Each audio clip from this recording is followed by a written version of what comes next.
عنه فانتهوا واتقوا الله إن الله تواب رحيم آمنت بالله صدق الله العظيم وبلغنا رسوله النبي الكريم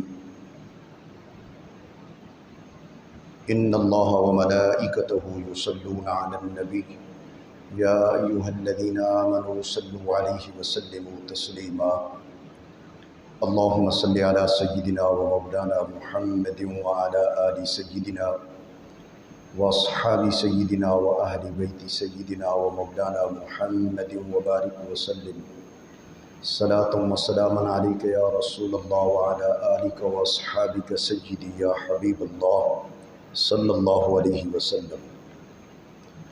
اللہ جل شانہ کی حمد و ثنا کے بعد نبی کریم رؤوف الرحیم تاجدار دو عالم صلی اللہ علیہ وسلم کی ذات و برکات پر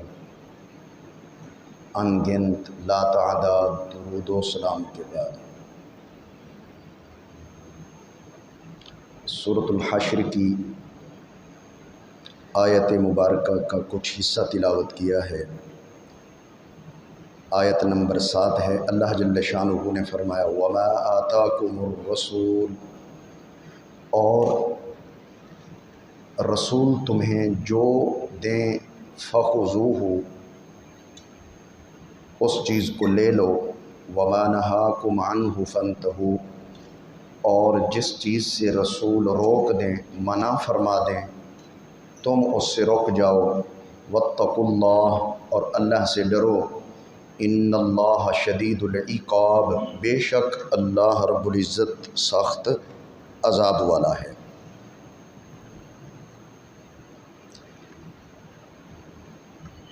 نبی کریم رؤوف الرحیم تاجدار دو عالم صلی اللہ علیہ وسلم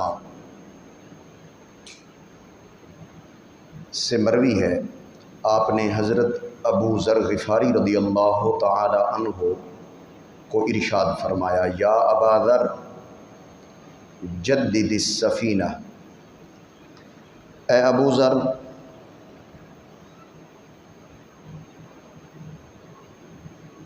کشتی تیار رکھو۔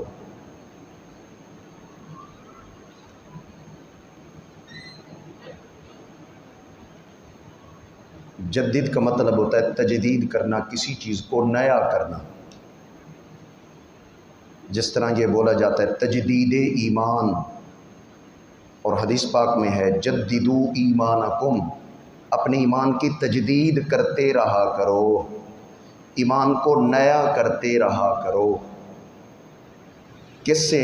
بلا الہ الا اللہ محمد الرسول اللہ، کلمہ طیبہ کو کثرت سے پڑھ کر، بار بار پڑھ کر ایمان کو نیا کرتے رہا کرو۔ یہاں پر نبی علیہ السلام نے فرمایا جدد السفینۃ، کشتی کی تجدید کرتے رہو۔ کیا مطلب؟ کشتی کو تیار رکھو۔ فإن البحر عمیق، کیونکہ جو دریا ہے وہ بڑا گہرا ہے۔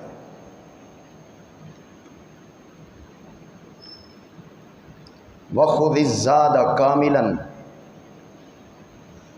اور زاد راہ مکمل طور پہ تیار کر لو، لے لو اپنے ساتھ۔ فإن السفر بعید، کیونکہ جو سفر ہے وہ دور کا ہے۔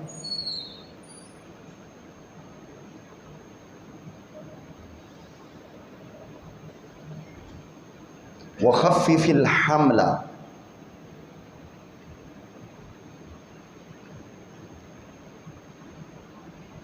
اپنا بوجھ ہلکا کر لو۔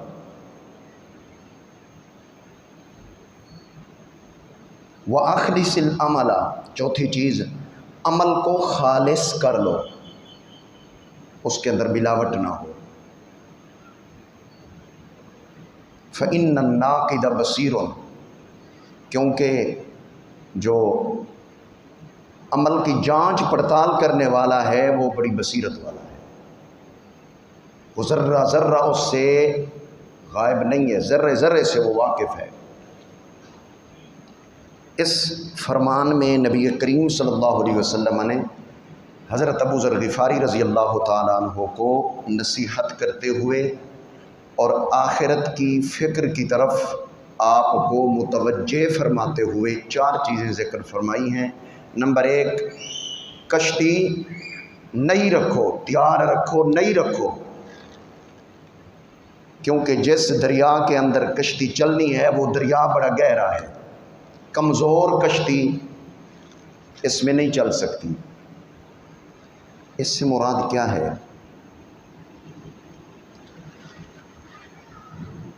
صوفیاء کرام نے، بزرگان دین نے یہاں ایک مثال دی ہے، اس کو اگر سمجھ لیں تو یہ فرمان رسول بڑا واضح طور پہ سمجھ آ جائے۔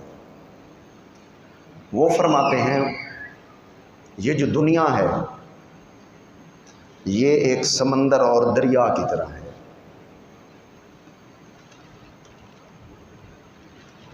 اور اس کے اندر ہم نے سفر کرنا ہے، اور کرتے کرتے کہاں پہنچنا ہے؟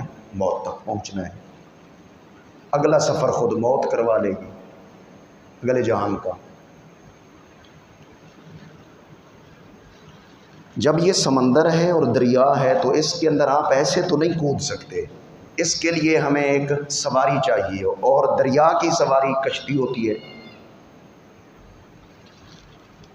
کشتی لے لو اور کشتی کے اوپر بیٹھ کر اپنا سفر شروع کرو، اور یہ خیال کرنا ہے کہ دریا والا پانی کشتی کے اندر نہ رہے، ورنہ کشتی ڈوبے گی تم بھی ڈوب جاؤ گے۔ کشتی کی حفاظت کرتے ہوئے سفر اپنا جاری رکھو۔ کشتی کے ٹکرانے کا بھی خطرہ ہے، اور دریا اور سمندر کے اندر ایسے ایسے جانور بھی ہوتے ہیں، اگر وہ کشتی سے ٹکرا جائیں تو کشتی کو پاش پاش کر سکتے ہیں، کشتی ٹوٹ بھی سکتی ہے، خطرات ہیں۔ جب اس طرح کا خطرہ ہو تو کشتی بڑی جاندار ہونی چاہیے، اس لیے نبی علیہ السلام نے فرمایا جدد السفینۃ، کشتی نئی رکھو، تکڑی کشتی ہونی چاہیے، کیونکہ سمندر بڑا گہرا ہے دنیا والا۔ اور بزرگان دین نے فرمایا اس کے اندر پانی کو داخل نہیں ہونے دینا، یعنی دنیا میں رہو لیکن دنیا کو اپنے دل کے اندر داخل نہ ہونے دو۔ اگر دل کے اندر دنیا کی محبت داخل ہو گئی تو اس نے کیا کر دینا ہے، بس یہ جب پانی، یہ محبت دنیا والا، خواہشات نفسانی والا، یہ جب اندر جائے گا تو تمہاری کشتی کو یہ ڈبو دے گا۔ جب کشتی ڈوب گئی تو سمجھو تم آخرت کے حوالے سے ڈوب گئے،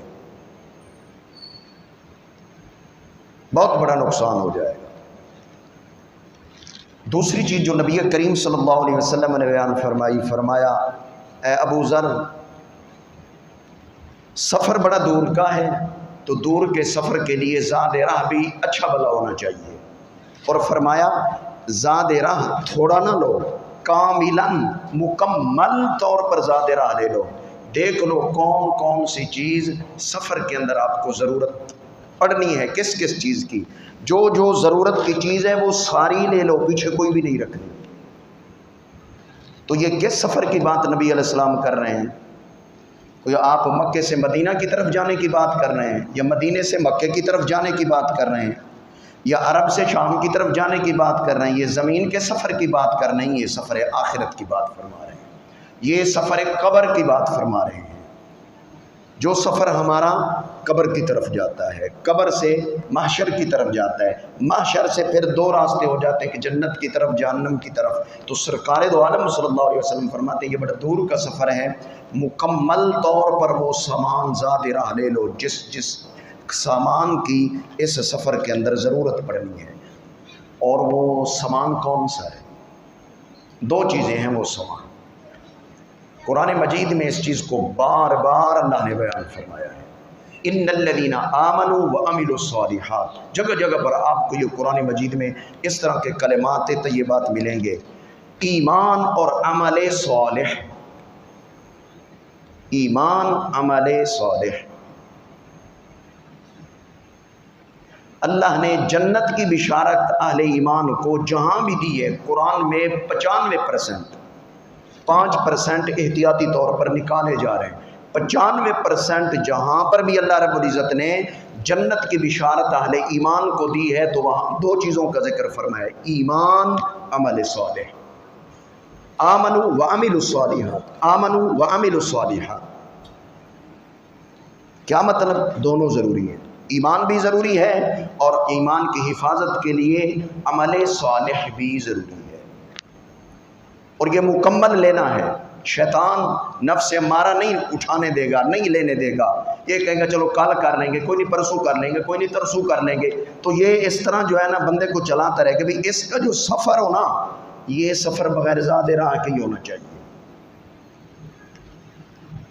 تو سرکار دو عالم صلی اللہ علیہ وسلم نے فرمایا یہ عمل صالح اور ایمان دونوں جمع کر لو اور اس کو اپنی آخرت والے سفر کا زاد راہ بنا، اپنے ساتھ لے لو، کیونکہ جب قبر تک بندہ پہنچے گا ہر چیز واپس، جو زاد راہ ساتھ جانے والا ہے وہ کون سا ہے؟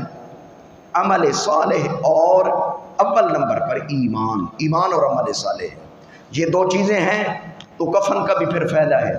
پھر قبر کے اندر جو ہے وہ گلزار اس کا بننا بالکل ہے، پہچان رسول صلی اللہ علیہ وسلم بھی ہو سکتی ہے۔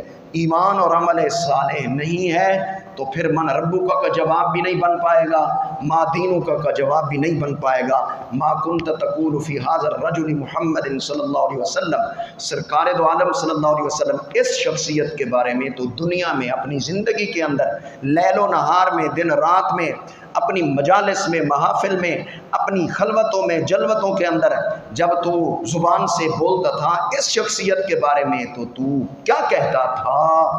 یہ 3 سوال ہیں، یہ 3 سوال دیکھ لیں، اس میں بظاہر عمل کوئی بھی نہیں ہے کوئی عمل؟ نماز قبر کا سوال نہیں ہے، یہ آخرت کے سوال سے تعلق رکھتا ہے۔ اعمال صالحہ ضروری ہیں، ان کی ضرورت پوچھ آگے ہونی ہے، آخرت میں ہونی۔ قبر میں 3 سوال ہیں، اللہ، دین اور دین لانے والے رسول، ان کے بارے میں۔ تو ایمان ہے اور وہ لے کر ہی ساتھ، یہ زاد راہ ایمان اور عمل صالح ساتھ لے کر گئے، تو پھر قبر میں ایمان کا جہاں فائدہ ہوگا، عمل صالح کا پوچھ نہیں ہوگی عمل کے بارے میں، لیکن اس کا فائدہ پورا ہوگا۔ فائدہ کیا ہوگا؟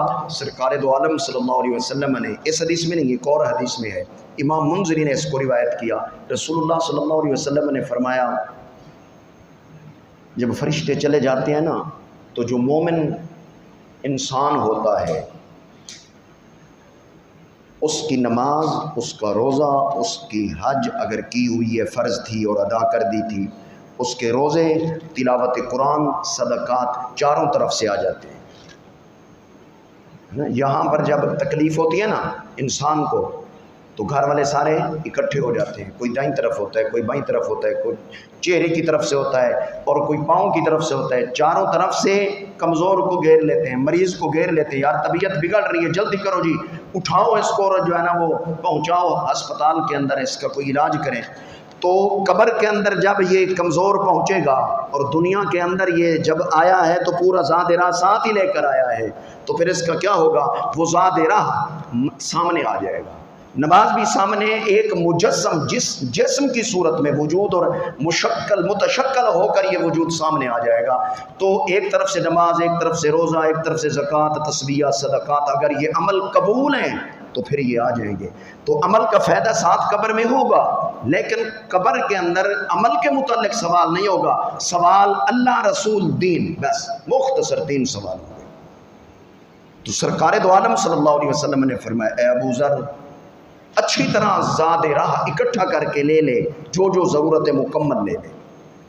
اور تیسری چیز جو اس حدیث میں نبی علیہ السلام نے بیان فرمایا خفف الحمل، اپنا بوجھ ہلکا کر لے۔ زاد راہ بھی سارا لیا جائے تو پھر ہلکا تو نہیں ہوگا نا بوجھ، نہیں، یہ دوسری طرف اشارہ ہے۔ بوجھ کے ہلکے ہونے سے مراد ہے کہ اللہ کی نافرمانیاں کم ہوں، جتنی اللہ کی نافرمانی ہوگی وہ بوجھ سمجھا جائے گا، اور ادھر جتنی نیکیاں ہوں گی یہ زاد راہ سمجھا جائے گا، وہ زاد راہ نہیں ہے، وہ بوجھ ہے۔ نافرمانیاں، گناہ، سیئات، لغزشیں یہ بوجھ میں متصور کی جائیں گی، تصور ادھر لیا جائے گا، اور جو نیک اعمال ہیں یہ بوجھ میں نہیں ہیں، ان کو زاد راہ کے طور پہ لیا جائے گا۔ زاد راہ کو بوجھ نہیں سمجھا جاتا، جو چیز سفر میں نقصان دے اس کو بوجھ سمجھا جاتا ہے۔ نافرمانیاں یہ بوجھ ہیں، خلاف سنت چلنا بوجھ ہے، دین سے دوری بوجھ ہے، قرآن سے دوری بوجھ ہے، اللہ کے گھر سے دوری بوجھ ہے، اللہ کے حقوق پامال کرنا بوجھ ہے، حقوق العباد کو پامال کرنا بوجھ ہے۔ حضور علیہ السلام نے فرمایا ابو ذر جتنا ہو سکے اپنے بوجھ کو ہلکا کر اور یہ سفر کر، اور جتنا ہو سکے زاد راہ مکمل طور پہ اکٹھا کر، کیونکہ سفر بڑا دور کا ہے، جہاں جہاں کوئی چیز ضرورت پڑے تیرے پاس ہونی چاہیے۔ چوتھی چیز سرکار دو عالم صلی اللہ علیہ وسلم نے جو بیان فرمائی، وَأَخْلِصِ الْعَمَلَ، خلوص، عمل کے اندر خلوص ہو۔ کیا مطلب؟ عمل کے خلوص ہونے کا مطلب ہے عمل خالص ہو۔ ایک دودھ ہوتا ہے خالص، ایک ہوتا ہے دوسرا، اور جس میں ملاوٹ ہو جائے۔ تو سرکار دو عالم صلی اللہ علیہ وسلم نے فرمایا عمل کو خالص کر لے، عمل میں ملاوٹ نہ ہو۔ عمل میں کئی طرح کی ملاوٹ ہوتی ہے، اور وہ ملاوٹ کیسے ہوتی ہے؟ دراصل وہ اندر سے شروع ہوتی ہے۔ نیت دل کے ارادے کا نام ہے۔ جب کوئی بندہ نیک عمل کرے گا تو پیچھے اس کا ارادہ ضرور ہوتا ہے۔ آپ بغیر ارادے کے یہاں نہیں آئے بیٹھے، چاہے زبان سے آپ نے نیت کرتا ہوں میں اللہ کے گھر کی طرف جانے کی، آپ نے یوں الفاظ میں نیت نہیں کی، آپ کے دل میں ارادہ موجود ہے، وہ آپ کو لے آیا ادھر، ارادہ ہے، آپ نے تیاری کی جمعے کے لیے اور چل پڑے اللہ کے گھر کی طرف، یہ ایک عمل ہے۔ اب اس عمل کے پیچھے نیت، ارادہ، عقد القلب جس کو کہتے ہیں وہ ہے۔ یہاں ملاوٹ شروع ہوتی ہے۔ انسان کوشش کرتا ہے یہ جو بنیاد ہے نا، بنیاد اس کے اندر اس سے ملاوٹ کروا لی جائے۔ اب اگر عمل اللہ کے لیے بھی کیا جا رہا ہے، اللہ کو راضی کرنے کے لیے، اللہ کی خوشنودی حاصل کرنی ہے، اور ساتھ ساتھ مخلوق میں سے بعض افراد کو بھی خوش کرنے کی کوشش کی جا رہی ہے، یہ ملاوٹ ہو گئی۔ اس کو کہتے ہیں ریاکاری، بندے کے لیے بھی اور اللہ کے لیے۔ یہ معاملہ خطرناک ہے، ایسا عمل زاد راہ نہیں بن سکے گا۔ یہ ایک تو ضائع جائے گا، دوسرا بوجھ میں اضافہ کرے گا۔ خلوص جتنا ہوگا عمل کے اندر، عمل زاد راہ بنتا چلا جائے گا آخرت کا، اور عمل میں اگر ریاکاری اور نیت کے اندر کھوٹ پیدا ہو گئی، ملاوٹ پیدا ہو گئی، تو عمل کھوٹا بن جائے گا، عمل کی کوئی قیمت نہیں ہوگی، یہ بوجھ میں اضافہ کرے گا، زاد راہ میں یہ شمار نہیں ہوگا۔ بعض اہل اللہ نے، جیسے نبی علیہ السلام نے 4 چیزیں بیان فرمائی، بعض اہل اللہ نے بھی 4 چیزیں بیان فرمائی۔ امام ابن حجر عسقلانی نے اس کو روایت کیا، وہ فرماتے ہیں بعض اللہ کے نیک بندوں نے فرمایا اربعۃ حسن، 4 چیزیں بڑی اچھی ہیں، ولیکن اربعۃ منہا احسن، لیکن 4 چیزیں اس سے زیادہ اچھی ہیں۔ الحیاء من الرجال حسن، مرد با حیا ہو تو بڑی اچھی بات ہے، مرد میں حیا کا ہونا اچھا ہے۔ وَلَكِنَّهُ مِنَ الْمَرْأَةِ أَحْسَنُ، اگر حیا عورت کے اندر ہو تو یہ مرد کے مقابلے میں زیادہ بہتر ہے۔ عورت کا بے حیا ہونا پورے معاشرے کا بے حیا ہونا ہے۔ عورت جب بے حیا ہو جاتی ہے تو پھر بھئی معاشرے کے باہر والے افراد، بے حیائی نظر اس کو آتی ہے، عورت والے راستے سے آ رہی ہے تو مردوں میں بھی بے حیائی پیدا ہو جاتی ہے۔ تو فرمایا مرد بھی با حیا ہونا چاہیے، عورت بھی با حیا ہونی چاہیے، لیکن مرد کے مقابلے میں عورت کے اندر حیا کا ہونا یہ احسن ہے، زیادہ بہتر ہے۔ والعدل من کل احد حسن، انصاف ہر آدمی کرے بہتر ہے اور ہونا چاہیے۔ ولکنہ من الامراء احسن، لیکن حاکم وقت سے انصاف کا ہونا یہ دوسروں کے مقابلے میں زیادہ بہتر ہے۔ نمبر 3، والتوبۃ من الشیخ حسن، اگر عمر رسیدہ شخص توبہ کرے، استغفار کرے، توبہ ہے، توبہ ہوتی ہے کیے ہوئے گناہوں پر شرمندہ ہو، اصل توبہ شرمندگی کا نام ہے، یہ بات حدیث پاک میں ہے۔ الندامت التوبۃ ندامۃ او کما قال علیہ السلام، امام غزالی نے اس روایت کو ذکر کیا ہے۔ آپ فرماتے ہیں حضور علیہ السلام نے فرمایا توبہ شرمندگی کا نام ہے، اللہ سامنے شرمندہ ہو جائے۔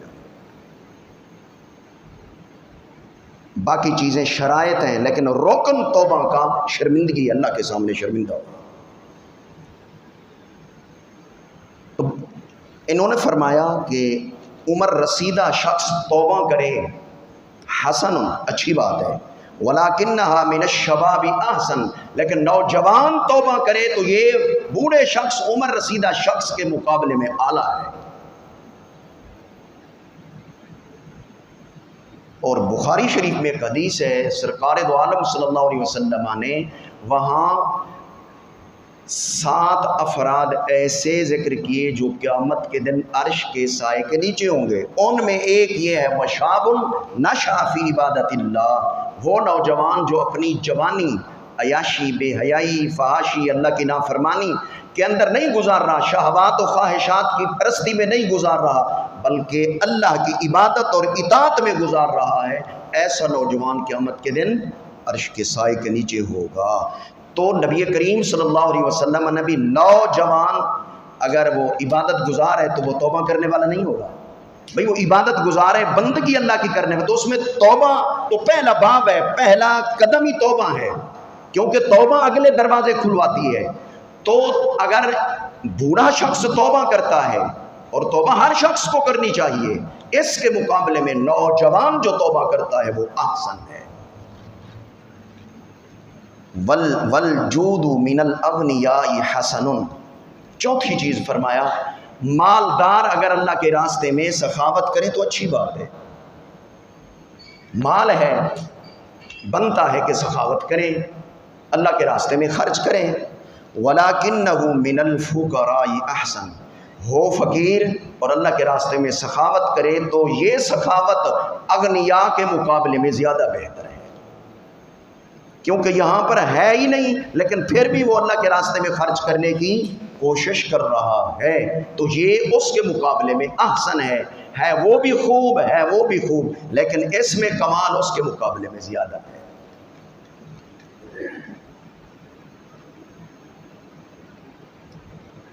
حضرت سیدنا ابو بکر صدیق رضی اللہ تعالی عنہ آپ فرماتے ہیں 4 چیزیں 4 چیزوں کے ذریعے مکمل ہوتی ہیں۔ فرمایا تمام الصلاۃ بسجدۃ السہو، نماز میں نقص پیدا ہو جائے تو وہ کامل ہوگی سجدہ سہو سے، بھول کے 2 سجدے کرنے سے، اور اس کا پورا طریقہ شریعت میں موجود ہے۔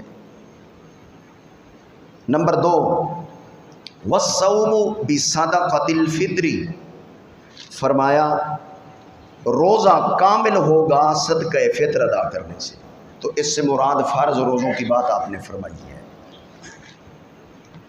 والحج بالفدیۃ، اور حج کامل ہوگا قربانی دینے سے، قربانی سے مراد وہ ایک قربانی ہوتی ہے جو صاحب نصاب پہ لازم ہوتی ہے، اور ایک قربانی وہ ہوتی ہے جو شکرانے کے طور پر حاجی صاحب پر لازم ہوتی ہے، جس نے حج ادا کیا وہاں اس کو کرنی پڑتی ہے، تو وہ جو حاجی کی قربانی ہوتی ہے وہ شکرانے کی قربانی ہوتی ہے، تو فرمایا اس سے اس کا حج کیا ہوگا، کامل ہوگا، اس میں کمال پیدا ہوگا۔ والایمان بالجہاد، اور ایمان کامل ہوتا ہے جہاد کرنے سے، جو امت مسلمہ کا 90% چھوڑ چکا ہے۔ جہاد ایک تو چھوڑا ہوا ہے، وہ قلیل افراد کر رہے ہیں اپنی ہمت و وسعت کے مطابق، لیکن جس طریقے سے ہونا چاہیے تھا وہ جہاد امت مسلمہ چھوڑ چکی ہے۔ اس کا مطلب ہوا کہ اس اعتبار سے ایمان ناقص ہے، ابھی کامل ایمان ہے لیکن اس میں نقص پیدا ہو گیا۔ جہاد جب شروع ہوگا ایمان مکمل ہوگا، اور جہاد کی پھر کئی قسمیں ہیں، اور یہ باتیں سرکار دو عالم صلی اللہ علیہ وسلم نے بیان فرمائی۔ جہاد کئی قسموں ہوتا ہے، مسلمان حکمران سامنے ہو، صاحب اقتدار سامنے ہو، اس کو کلمہ حق اس کی زبان پہ کہنا، یہ بھی جہاد ہے، اور اس کو حضور علیہ السلام نے جہاد اکبر کہا ہے۔ نیکی کا حکم دینا اور برائیاں معاشرے میں دیکھ کر ان کا علاج کرنے کے لیے، ان سے بچانے کے لیے، ان کا سدباب کرنے کی کوشش کرنا، اس کو بھی احادیث میں جہاد کہا گیا ہے۔ نفس سے جہاد کرنا، اس کو اللہ کی نافرمانی سے بچانا اور شیطان کا مقابلہ کرنا، یہ بھی جہاد ہے، اس کو بھی جہاد کہا گیا ہے۔ اللہ رب العزت ہمیں یہ سارے جہاد کرنے کی توفیق عطا فرمائے اور ہمیں عمل کی توفیق عطا فرمائے۔ وآخر دعوانا الحمدللہ رب العالمین۔